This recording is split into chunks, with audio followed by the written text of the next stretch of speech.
Well, Mike, it's great to be back with you and be back with your audience. Just completely humbled and flattered by the response, and very impressed by your professionalism and all the hard work you put into the channel. So, on behalf of the aviation community, thank you very much for your hard work and keeping some of these stories alive. So, let me caveat this first with kind of some conditions in the context of what we're talking about. Uh, I flew the F-14 in the early and mid 1990s. I flew the A model. I never flew the GE powered airplane, so I never flew the A plus, the B, or the D, or however they were termed back in the day. So that's, and I was in a West Coast Pacific Fleet, Third Fleet. So that's kind of the context of what we're talking about. So if somebody was East Coast or flew the Delta or something, they may have a little bit different take on it. So we'll kind of talk about life in a fleet F-14A squadron. And it really, we're not out there operating independently. We're not just, this group of wild Indians that, can kind of go and schedule and do whatever we like or whatever we think is important for our training. So everything that we did was within context of the air wing and the deployment on the ship and things like that. So let's kind of set the stage around that. So first of all, let's discuss what a Navy air wing looked like, because the air wings evolved. My first deployment, we had two F-14 squadrons, two F-18 squadrons, an A-6 squadron, EA-6s, S-3s, E-2s, and SH-60 helicopters. So we've got all of this on a single aircraft carrier, 80-ish something, give or take airplanes. I can't remember the exact number. Then when I went to my next fleet squadron, now the A-6s are starting to go away, and you're dealing with three F-18 squadrons, single Tomcat squadrons, and you've still got the EA-6s, S-3s, E-2s, and whatnot. The key thing about a Navy air wing is that we stuck together.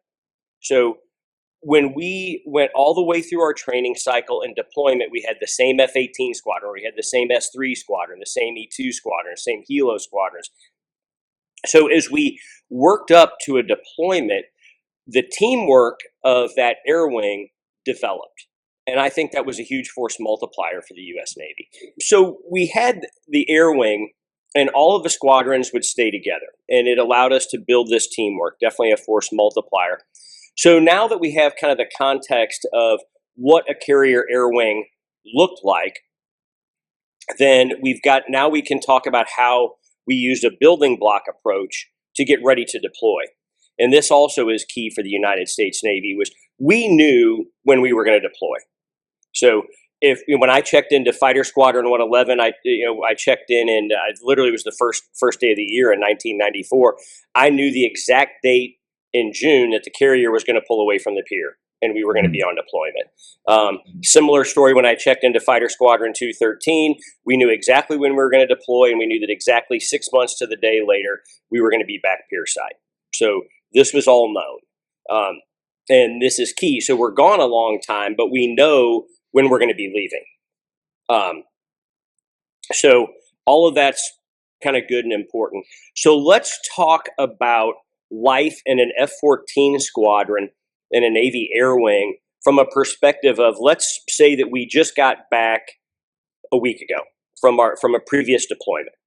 So this is a time where several aviators will generally roll out of the squadron. They've been in the squadron for a while. We tried to minimize as much as possible new aviators coming into the squadron in the middle of a deployment or guys leaving. So pretty typical, you would get home, you'd have a week or two, and you'd do kind of a hail and farewell. You'd have some new guys show up and some guys that had been in the squadron 2-3 years or whatever. It's time for them to roll to their next duty station, or some of them got out occasionally.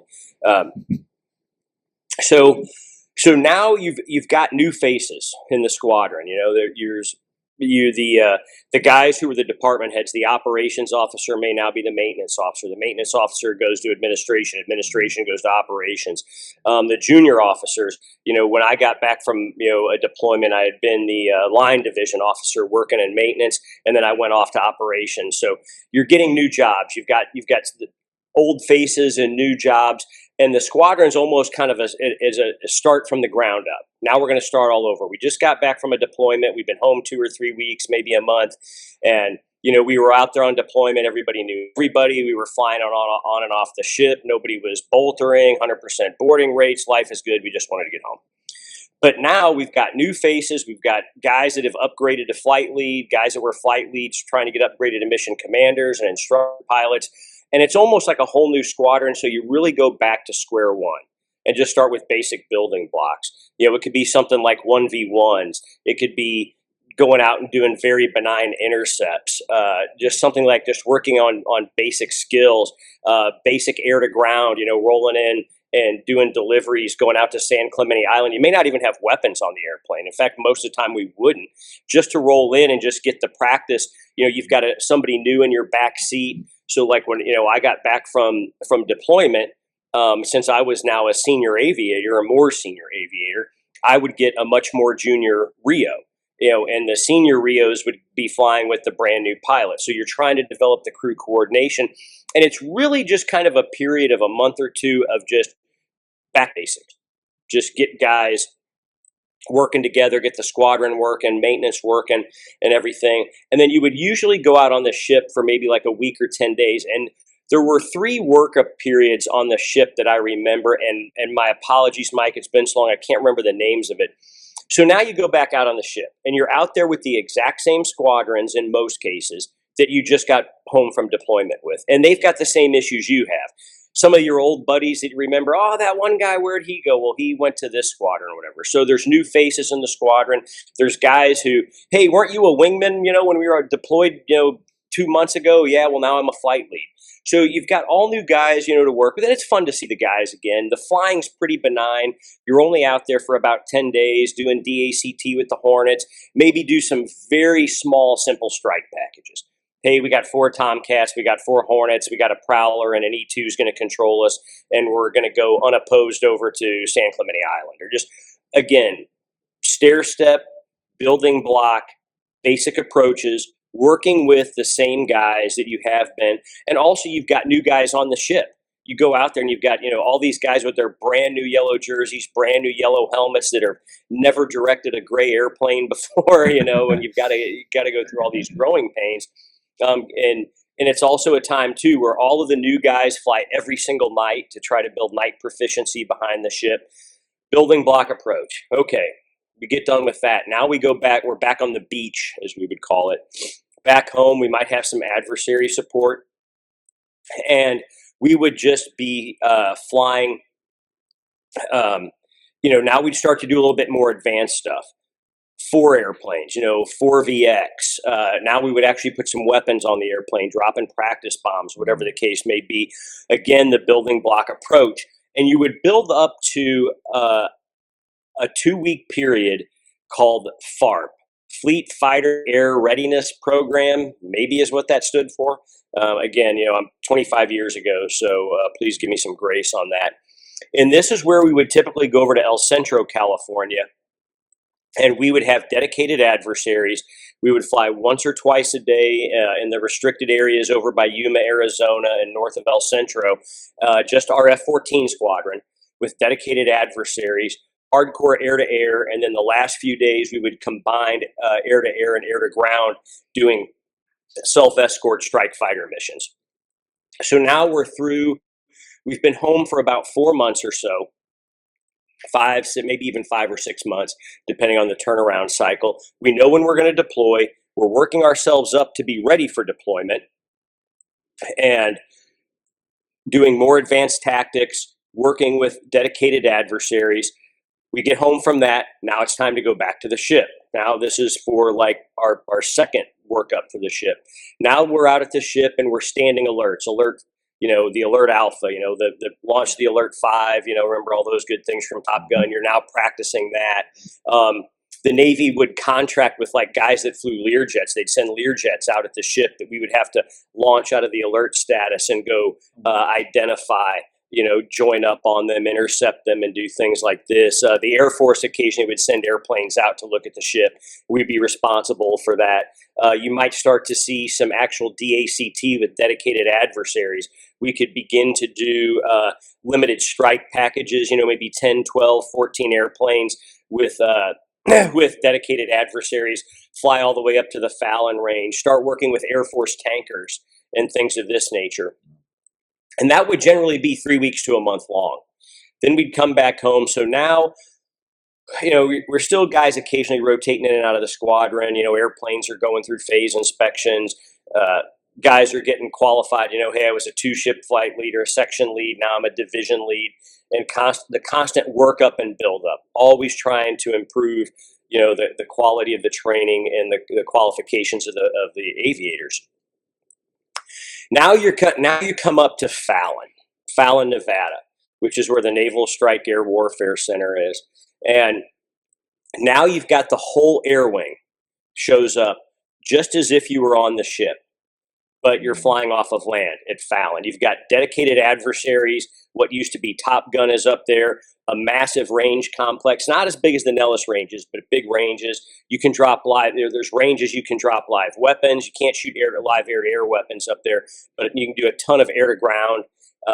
And then they've got a tax range where if you ever see like the little looks like the little cartoons of the airplanes, flying and shooting each other and stuff for the debrief. We put special pods on the airplane so that the airplanes could be tracked by that, and calling shots and whatnot. Very complex training ranges. Again, with dedicated adversaries, you had VFC-13, the Reserve Composite Squadron there. At the time, flying a mix of F-18s, F-5s. I think they've got some ancient F-16s up there now. I couldn't pay me to get in those things. Actually, you probably could. But again, the key thing here, and Mike, I can't emphasize this enough about how important I think this is. One, we're working toward a target date that we know that we have to be full up, ready to go to war and project power from a United States aircraft carrier. And we are doing all of these workups. We're now back together with the same group of guys and gals. Okay, so the same faces that we've seen on the ship the last 2 times are now in Fallon. We now start to know each other, and we'll start flying together. Like it would be real common, like the schedules officer from one of the Hornet squadrons would come down and say, "Hey, man, we got a couple of our new guys. Would love to get them some 1v1 BFM out on the ranges, with some Tomcat guys. Can you spare a couple guys?" And they're like, so if it's a brand new Hornet guy, you've got to have a senior Tomcat guy. So they'd be like, "Hey, Guido, you're going to go fly with, FNG Smith or whatever the case is from the Hornet squadron." So you start mixing up the aircraft a little bit. The Hornets would be working with the Prowlers a little bit more. We would be working very closely with the E2s. The S3s were doing what S3s did when we were over land, which was primarily one of their jobs was dropping tall until we determined that the Tomcat could go do that. It's one of the funniest days of my life. So you go through Fallon. Fallon's about 3 weeks. And you're flying day and night strike missions, and the missions keep getting larger and more complicated. You might start out with 8 airplanes, and this may work up to 16, 18, 20 aircraft strike packages. You've got to make specific push times. You've got different targets you've got to hit. You're getting graded on your ability to hit your time over target, your time on target. The fighter's job, to detect, target, and engage, the adversaries up there. And then this is all getting debriefed in front of God and everybody in an auditorium on a great big screen up in Fallon. But this is building the teamwork, and it's key because these are the same bros that you've been operating with, on and off for the past 6, 8, 10 months that you're going to go to war with, supposedly, off of the ship. So Fallon's 3 weeks, maybe just a hair longer. You get home from that, and you typically we're only home a short time. Maybe just at that point kind of doing some proficiency training, and then we would start bouncing, start getting ready to go back to the ship. And we do our field carrier landing practice, and now we would go back to the ship for our last set of workups before deployment. And I want to say that exercise is called Com2X or something, Mike, but man, a long time ago. My apologies. I wish my memory was a little better. And now you're on the ship for roughly a month. And you go and recreate basically what you did in Fallon, but now you're doing it off of the ship.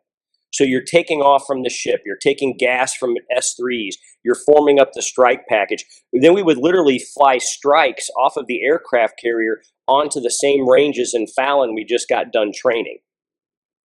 So, and this would go on for a month. You're launching alerts. They're sending the Lear jets out there. You would do, we would call flex deck operations, where the ship would operate like 24 hours around the clock instead of 12 on and 12 off. Could be kind of brutal for the aviators. Had to be super careful on crew rest. You could be, you could get done flying, and the next thing you know, the phone's ringing. Hey, we need you to go set the alert, and you're up there. It's 3:00 in the morning, with the canopy open a little bit. Like, oh, you're not supposed to fall asleep on the alert. You've been in bed, 5 or 6 hours, and now you're strapped into a jet, with the sea mist blowing on your face. I mean, it's like, just anesthetic. You're going straight to sleep. So you did a lot of stuff like that for a month, but again, you're doing this with the same group you've been with. Now everybody's call sign and all the other squadrons. You've got stories, you've got jokes. Ha ha ha! You did this at Fallon, and it's almost, in a way, it's starting to turn into almost like one big squadron, which is what the airwing commander wants. He wants his guys to be able to integrate and work together, debrief each other. There's no issue. Hey, you were in the wrong position. You're in the wrong altitude block. Hey, you did a great job doing this. They want that. They want to foster that teamwork. And the airwing commanders work very hard at that. And I think when we get into the F-16, it's going to be very illuminating to see how much different that is for the U.S. Air Force. So you go on so you're on this last deployment, and this is where you went through this every time. You are now considered the ready carrier. So you come home from that, and let's say you've still got another, let's say 2 months before your scheduled deployment, and they just warn you, get all your affairs in order, get your will written, whatever you've got to do, because the phone could ring at any minute, and you have to fly out to the ship and go to war, kind of thing. It didn't happen. Maybe it happens now. It didn't happen to us, but you're in the window. You're the ready carrier. And then you would deploy on time. So you've gone through this whole evolution where you'd gotten home from a deployment, roughly a year or more before. You've got new faces, old faces in new jobs, new qualifications, and you start all over, ground up. Let's go fly 1v1. Let's go do 1v1 intercepts. Now let's start doing 2Vs. Let's start doing 4Vs. Let's start doing weapons delivery. Let's start flying low levels. We've got to do tactical aerial reconnaissance pod missions. We're doing academic workups, and it's this whole building block approach. Let's go to the ship and do it. Now let's go through, FFARP or SFARP strike. I changed so many times. Everybody needed a new fit rep bullet, changed the name of whatever it was called. And we went through that. You laugh. It was nuts. And now let's go to Fallon, Nevada, where we've got an air wing commander who is in charge of his air wing, the same air wing he's always had. He's holding them accountable. Why weren't you on target on time? Why did you miss the target? Tomcat guys, why did this one bandit get through and go create havoc for the EA-6? And on and on and on. There's a command structure in place. A very well-designed and thought-out program, I think, was a huge strength for the U.S. Navy. And then now it's time to deploy, and you're back on the ship doing cyclic ops, going to North Korea, to Southwest Asia. You're making port calls, and basically you're just trying to keep all of the skills that you developed in that workup period current while you're operating at sea, and then literally just waiting on the State Department to say, go here, go there, go north, go south, or whatever the case may be. I don't know if it was like in your time, but did obviously all that information, life on the carrier, there's probably stresses there. Did mental health ever come in for crews on board and, the whole ship in general? Yeah, I mean, you get to what's called hump day, where you're, 90 days through a 180-day deployment, and you're missing home. It's a grind. I think from an aviator's perspective, there were a couple of things. One, you had to keep a positive attitude. I mean, even though life on a carrier could get pretty mundane and a little rough, for an officer, it wasn't terrible. We're eating in Right. wardrooms, we're living in 2 and 3 man staterooms or whatever the case may be. For your sailors and your petty officers and even your chief petty officers, they're living in 100-man bays. They're down on the mess decks. They're making a fraction of what we did pay wise and everything. So it was real important, to keep a positive attitude. It was up to the officers to kind of set the tone. So that was key. We really weren't allowed to have bad days, or if you had a bad day, it was kind of something you did in private with your roommate and bitched about it or whatever. Okay. From the flying perspective, one of the things that was huge was the complacency. And, it's like, we talk about, how demanding and precise, flying a jet off an aircraft carrier is. And yes, it's very demanding. It's very precise. But after you've been doing it 3 or 4 months, it's kind of like just, you don't know any better. It's what we do. It's like going in and jumping in the car. Going to the shops, yeah. And it's easy to let your guard. Yeah, I mean, it's easy to let your guard down and fly a bad pass. I had that happen on my 95 cruise. Now, I was a special case because I had deployed, pardon me, Mike, we had deployed in June of 94 to December of 95 with VF-111 I had. And then I immediately cross-decked over to Fighter Squadron 213. And we left on workups like January 10th. Like, I'd only been home from cruise 10, 12 days, maybe 2 weeks. And VF-213, they didn't even bounce me. The squadron commander goes, I'm not even going to have you practice. We're not wasting the gas on you. I literally just showed up one day, jumped in a jet with a guy I'd never met before, and off we went to the USS Lincoln. So then this was that one, they had just gotten back from Fallon before Christmas, and this was that last 1 month session of workups, and we were out there till February, and then we left in, I want to say early March. So I had been 6 months on the Kitty Hawk, a month on the Lincoln, and then right back on the Lincoln for a 6-month deployment with only about 45 days on the beach. So now we're in the middle of the Lincoln deployment, and there was a night I was coming back from Iraq, and it was just pure unadulterated complacency. I'm like, it's a straight in, the deck's not moving, the wind's right down the angle. I was kind of more interested in taking a shower and what I was going to have for dinner. And I flew a bad pass and picked up the one wire. And I got sat down by the wing LSO, who happened to be a great friend of mine, it's a long story. He's passed away now, and I miss him. He had gone through a terrible divorce back at Miramar and needed a place to live, so we lived together back at Miramar. And he had to sit me down the next day. He goes, Guido, we got to talk. He goes, what the hell was that last night? And it's kind of, he's got a job to do, and he's trying to keep me safe, but he's also my friend, and so he had to sit me down. It just didn't boil down to, Mike. I was just like, whatever, man. It's just landed on a ship. And I'd literally been, flying on and off of a ship nonstop for, at that point, over almost a year. Yeah. I had more carrier landings than I had field landings that year. So it was just the whole thing. So I just let my guard down one night. So complacency is a real thing. Here's the key things I really want to get across to folks, because hopefully they'll watch this and then you'll have the F-16 episode ready and there'll be some continuity. Navy air wings are continuous. Okay, it's the same group of guys. It's the same team. It's the same squadrons all the way through workups prior to the deployment.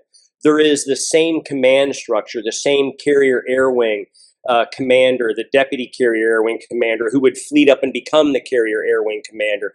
So, your leadership had, almost 3 years of leading that air wing from the deputy, and, there was a whole CAG staff, and that your deployment dates were known. You were working up to a target date. So those are 3 key things I'd like your audience to take away about what it's like to fly with the Navy, because we're going to see that's very different with the Air Force. And again, not better or worse, but different. And that was kind of the point of you and I getting together, was I could provide some of that contrast for your audience.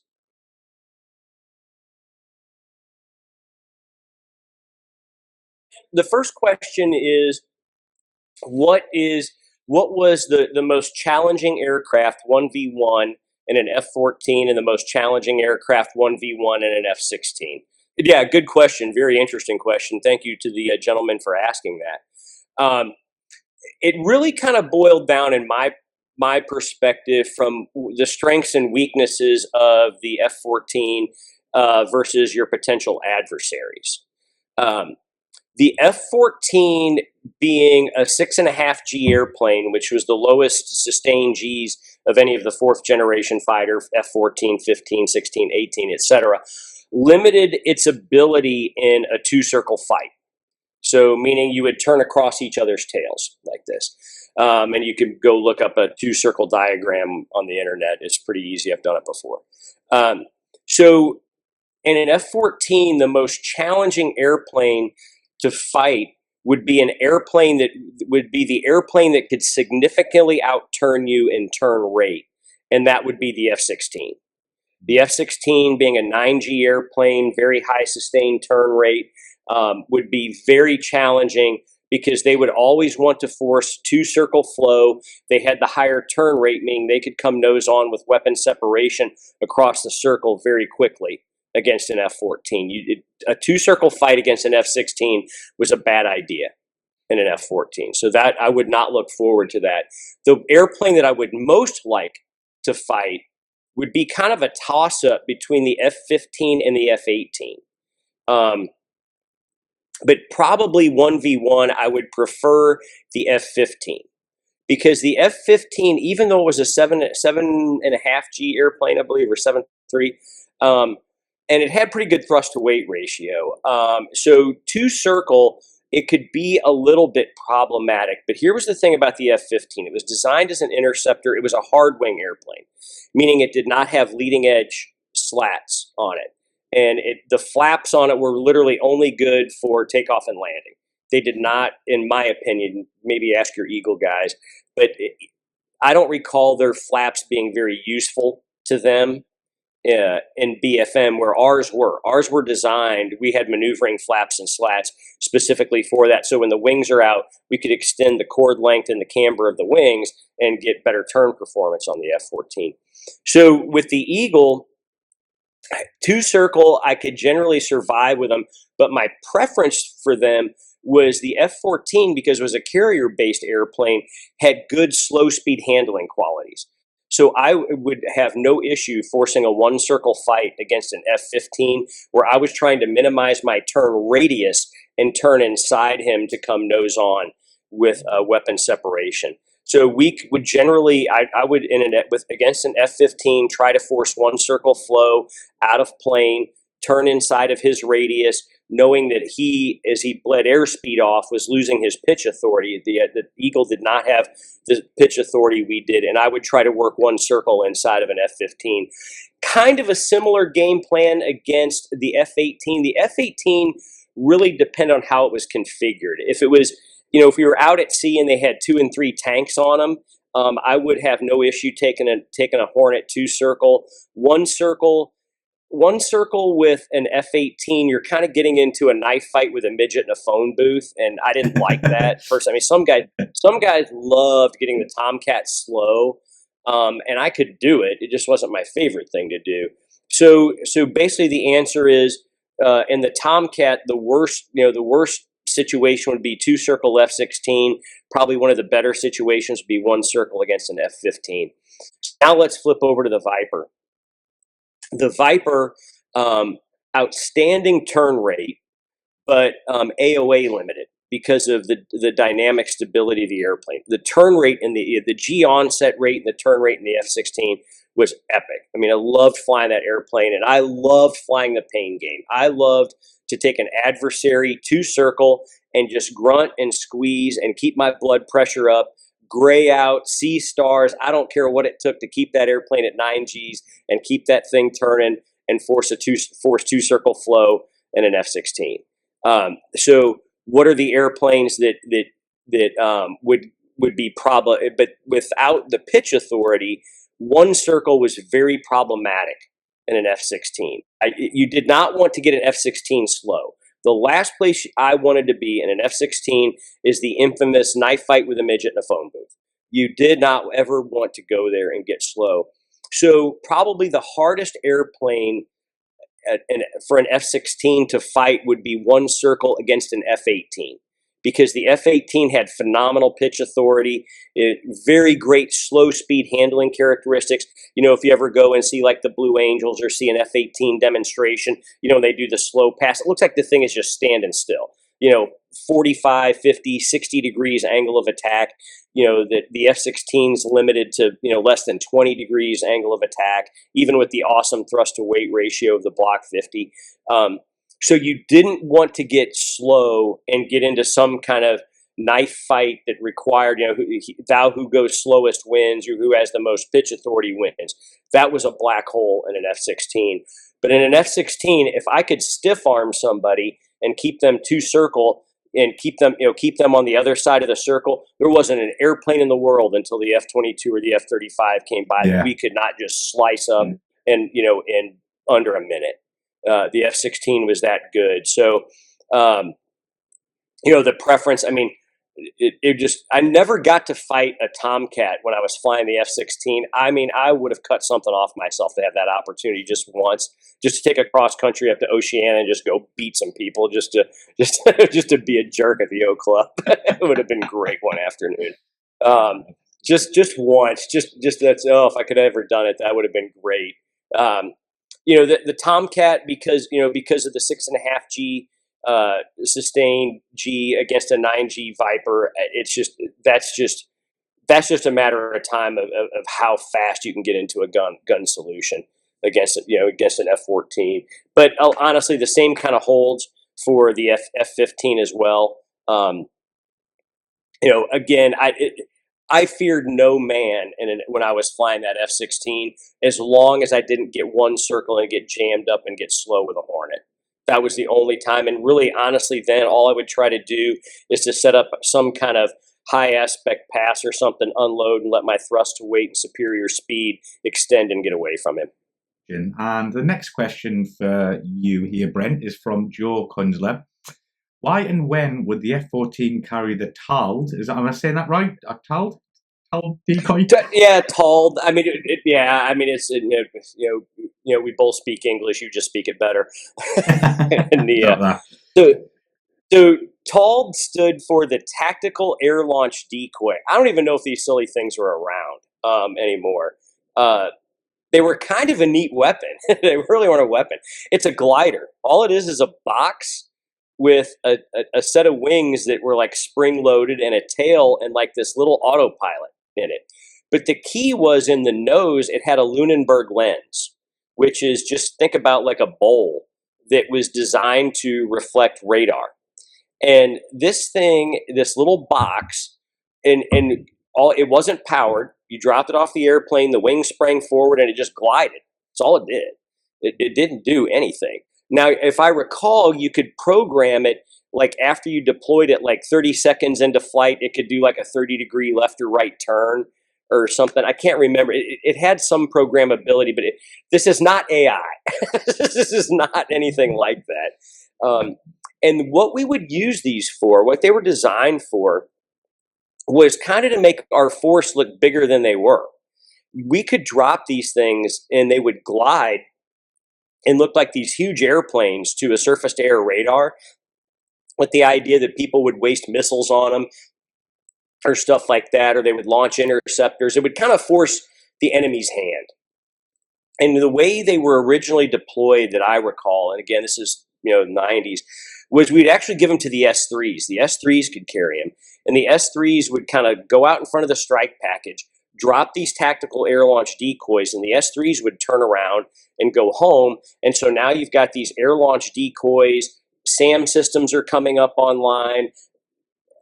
Jets are running intercepts on them, and all of this. In the meantime, here comes the real strike package right behind these things, fixing to, create havoc for the bad guys, was kind of what I recall doing with them.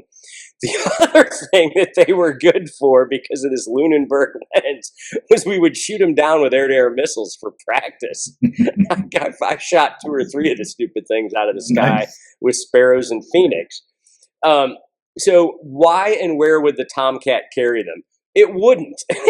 I mean, you're not going to waste an F-14 to go drop a subsonic, cardboard box with a bowl in the nose of it. But again, I don't know, Mike, how this got started. This was 1994. The S-3s were carrying TALDs. The F-14 was the new strike fighter, the Bombcat, and all this stuff. And somebody somewhere at Naval Systems Command or something got the idea that you could put a TALD on an F-14. So back at Pax River, I guess, I don't know, they did it. And they're like, you rig it up, the pilot hits the button and comes off the airplane, the wings deploy, and it glides into the ocean. Go America. So this big message comes out. The F-14 is now cleared to carry and deploy TAL. And we were on deployment. We were on the USS Kitty Hawk. And we were a squadron that was really big into leaning forward. We wanted to be kind of known. So as soon as this message comes out, the CO and the XO and the ops are like, we got to go drop one of these damn things. We got to go drop one of these things. So we were sending a group of jets into Kadena Air Force Base to train with the Air Force for about 4 or 5 days. And Snap and I got picked to go. This is actually, I think this was after we had the cockpit fire. And I think it was like a good deal. Like, Guido and Snap, didn't put an airplane in the ocean, let them go to Japan, beat up Eagle guys or whatever. And it was cool. We got to drop a lot of live ordnance there. There's a little island called Okina Daitoshima. I think it was shaped like a guitar pick. We called it Guitar Pick Island. And all it was good for was dropping live weapons on it. And so we would go out and we would carry live weapons and fight the Eagles and drop our weapons and then fight the Eagles coming off. And then one day it's like, hey, you guys want to drop one of these TALD? And I don't even begin to know how Snap and I drew the short straw. And you guys are going to go drop the TALD. And we're like, all right, we'll go. And we're like, and Snap goes, look, we can put this on our fitness reports. I'm like, I ain't putting it. You put that on there? And he's like, yeah, of course we are. So we did it. And so we go out, and the TALD is loaded on. They put one of our practice bomb racks on the airplane. That's how you carried it. In that picture. And we go out, and all the ordnance guys are standing around, and they got all their checklists, and they're like, you guys want to pre-flight this? And Snap goes, you got a marker? And he gets down there and draws the teeth on the thing. And that was the pre-flight, was drawing teeth on the TAL. And off we go. We take off, and Snap gets on the radio. It was like this big deal. He comes up with this deep voice, all the way. And I'm like, oh my God, I can't believe we're doing this. And yeah, so, and I will be honest with you, Mike, I never again, that was in fall of 94, and I flew the Tomcat another 2.5 years. I never saw another TALD anywhere near an F-14. Never heard about it. Never had it come up in a strike, planning meeting. So if it comes down to a battle or a strike package hinging on the ability of an F-14 to carry a TALD, things have gone pretty sideways. So I honestly, I know of the one time when Snap and I carried it and dropped it. And then we would do airwing missile shoots for the F-14s and the F-18s. And they would load up like 2 or 4. I can't remember how many an S-3 carried. At least 2, maybe 4. And those guys would go out and drop the TALD and then immediately turn around and run away. And we would shoot the TALD down, for missile shoot practice. Mm-hmm. I remember there's one time there we had a whole, felt like a squadron of S-3s, dropped 6 of them at once, and we shot all those down. We did that from the beach. We didn't do it from the ship. So that was the intent. The intent was it was a decoy. It was a force multiplier, kind of a neat little tool. I mean, they were cheap. They weren't expensive. Like I said, they had this programmability where you could punch in, like you could make it do 1 or maybe 2 turns or something, so that it didn't just look like a dumb glider. Yeah. So the enemy would see this and go, oh, it turned. That's a real airplane. Things doing like 200 knots. I mean, you weren't dropping these things supersonic. But it was helpful. That Lunenburg lens up there, made it look a lot bigger than it really was. and it forced the enemy to bring their systems up sooner than they normally would have, that helped us. So that was the story of Tall on an F-14. Again, never saw one again, other than shooting them down. Never saw one carried on a Tomcat. Never heard about it happening. So I wish I had a better story for the gentleman who asked. I really appreciate, and I'm blown away that he recognized it in that picture, because that might be the only pictures that I'm aware of a fleet crew with a Tall, and he Could be, recognizes yeah. it. So we really appreciate his interest in his question. Yeah. We look forward to getting you back on the show, but yeah, wishing you all the best at the moment, and yeah, looking forward to catching up very soon. All right, Mike. Well, cheers to your audience. Thank you very much for their interest, and thanks to you for keeping the aviation community informed and alive. And we'll look forward to getting back together, and we'll talk about what it's like life in an operational Air Force squadron. Brilliant stuff. Cheers.